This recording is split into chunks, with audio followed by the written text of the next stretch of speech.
ہم دیکھیں گے کہ اس کا جواب جو ہے اسپیشلی اسرائیل کی طرف سے ہمیں کیا آئے گا. وہ ایک بات کی یہ نہیں ہے کہ یہ 100% رسک فری کام ہے. That's what I'm saying. لیکن اس کے اپنے That's what I want to ask you. دیکھیں دو چیزیں ہیں. ایک یہ ہے کہ جب آپ ڈائیورسیفائی کریں گے اپنا ریلائنس جو عرب ممالک ہے, let me put it this وے, عرب ممالک اپنا جو ریلائنس ہے امریکہ کے بجائے ڈائیورسیفائی کریں گے اور وہ اس طرف جائیں گے چائنا کی طرف when it comes to like militarily, تو اس طرف جائیں گے, اس طرف they'll be looking up to China. And secondly جو ابراہیم ایکارڈ تھا وہ تو پھر فزل آؤٹ ہو گیا. دیکھیں ایشو یہ ہے کہ جو نیتن یاہو اور نریندر مودی جو ہیں جس قسم کی انتہا پسندانہ پالیسیز ان دونوں نے لی ہیں, اس کے نتیجے میں جو پریزیڈنٹ ٹرمپ کا اوریجنل پلان تھا وہ کافی جو ہے وہ آپ سمجھیے کہ آؤٹ آف ونڈو ہو گیا. کیونکہ ٹرمپ جو ہے ابراہیم اکارڈ میں دیکھیے نا, اب جتنا بندے وہاں پہ جو ہیں وہ اسرائیل نے جو جینوسائڈ کیا ہے, 60,000 فلسطینی وہاں پہ شہید ہو گیا ہے. اس کے بعد سعودی عربیہ کے لیے ابراہیم اکارڈ پہ سائن کرنا بہت ہی مشکل ہو گیا. اور صرف سعودی عربیہ کو تو آپ چھوڑ ہی دیں, جو یورپین ملک ہیں, جو فرانس ہے یا جرمنی ہے, وہ ملک جو ہیں ریلیکٹنٹ ہیں اسرائیل. اور آج ہی اگر آپ غور کریں تو یورپی union is now bringing sanctions on Israel. تو اسرائیل نے اپنے آپ کو ایک جو اسرائیل کی پالیسی تھی نا 1985 میں, انہوں نے ایک تو اپنے لیے ٹیکنالوجی ایڈوانسمنٹ کی ایک پالیسی شروع کی جس کے ذریعے انہوں نے انٹرمیڈیری جو ٹیکنالوجیز ہیں نا ان کے اوپر انہوں نے فوکس کیا. انٹرمیڈیری ٹیکنالوجی سے مراد یہ ہے کہ کل جیسے اگر آپ نے جو نیتن یاہو کی تقریر سنی ہو تو انہوں نے کہا کہ دنیا میں جس شخص نے بھی موبائل پکڑا ہوا ہے اس نے ایک چھوٹا سا اسرائیل اپنے ہاتھ میں رکھا ہوا ہے. اس کا مطلب کیا ہے؟ اس کا مطلب یہ ہے کہ ایکچولی جو موبائل کی جو چپ ہے وہ اسرائیل ڈیزائن ہے. تو اس لیے وہ اس technology program I think they should rightly be proud of. انہوں نے بہت عقل علم کے اوپر ریلائی کیا. ان کی جو تیل ابیب یونیورسٹی ہے اس نے جس قسم کے برین پیدا کیے, مسلم ورلڈ تو اس کے پاس بھی نہیں ہے, تو وہ تو کریڈٹ ان کو جاتا ہے. لیکن اس نیتن یاہو نے آ کے کیا کیا ہے کہ اس نے یہ جو, اور پھر دوسرا جو اسرائیل کر رہا تھا وہ یہ کر رہا تھا کہ وہ اپنے تعلقات مسلمان ملکوں سے بہتر کر رہا تھا. بحرین نے جو ہے وہ ابراہیم اکارڈ سائن کر دیا, یو اے ای مان گیا, ترکی جو ہے وہ مان گیا, یہ سارے ملک جو ہیں انہوں نے سفیر بھی بنا لیے, ان کے ساتھ ان کی تجارت ڈپلومیٹک ٹائز شروع کر دیے, ٹریڈ ٹائز شروع ہو گئے. اب یہ آ کے نیتن یاہو کی پالیسی کے نتیجے میں اور حماس کے خلاف جو ایک پاگل پن جو ہے وہ اس نے شروع کیا, اس کے نتیجے میں وہ بالکل تنہا ہو گیا دوبارہ. اور یہ چیز جو ہے وہ امریکہ کو بھی اب لگ رہا ہے کہ یہ نیتن یاہو تو پاگل ہے, تو ہرٹ کر رہا ہے ہمیں. تو اسرائیل کا اور جو نریندر مودی کا اور نیتن یاہو کی جو انتہا پسندانہ سوچ ہے وہ actually is now creating a huge problem. جی فواد صاحب, how will America take it now? But after this agreement which was signed between Pakistan and Saudi Arabia. دیکھیں پہلی بات یہ ہے کہ it's like, you know, sand slipping out of the hands of like America. ایسے تو کہہ سکتے ہیں, ہم کہ نہیں کہہ سکتے. دیکھیں پہلی بات تو یہ ہے کہ جو سعودی ڈیفنس منسٹر ہیں خالد بن سلمان, جو محمد بن سلمان کے بھائی بھی ہیں, وہ کل ان کی ملاقات ہوئی اس ایکارڈ کے سائن ہونے سے ایک دن پہلے وہ ملے ہیں مارک روبیو سے.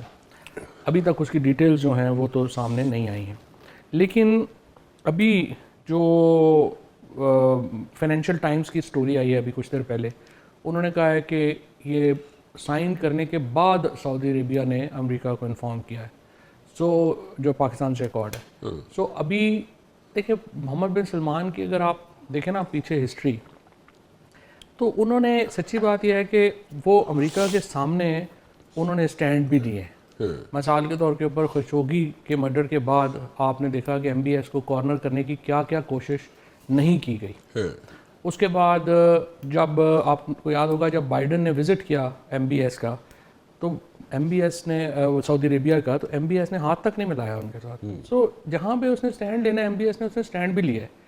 ٹرمپ کا ایک تو پرسنل انویسٹمنٹس فیملی کی بہت بڑی ہیں سعودیز کے ساتھ بھی اور یو اے ای کے ساتھ بھی, اینڈ جو پریزیڈنٹ ٹرمپ ہیں وہ he has huge respect for Arab rulers, اور ان کا چونکہ سارا فوکس ہوتا ہے اکانومی کے اوپر, اینڈ ہی انڈرسٹینڈس کہ یہ جو وسائل ہیں عرب ملکوں کے کتنا بڑا رول پلے کرتے ہیں امریکن اکانومی میں.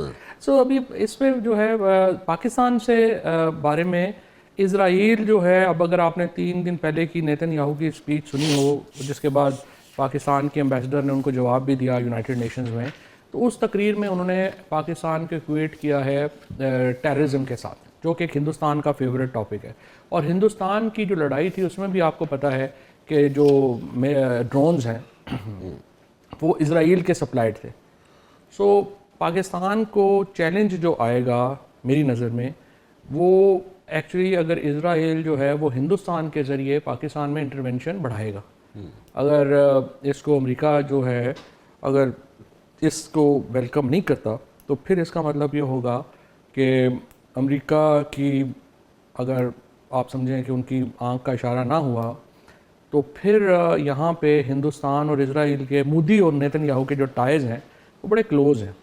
اور یہ پھر یہاں پہ جو ٹیررزم پاکستان کا جو مسئلہ ہے اس میں اسرائیل اکوپ کر سکتا ہے ٹیررسٹوں کو with their technologies that will be lethal for Pakistan. اچھا چلے مطلب these are the challenges which These are you the see challenges.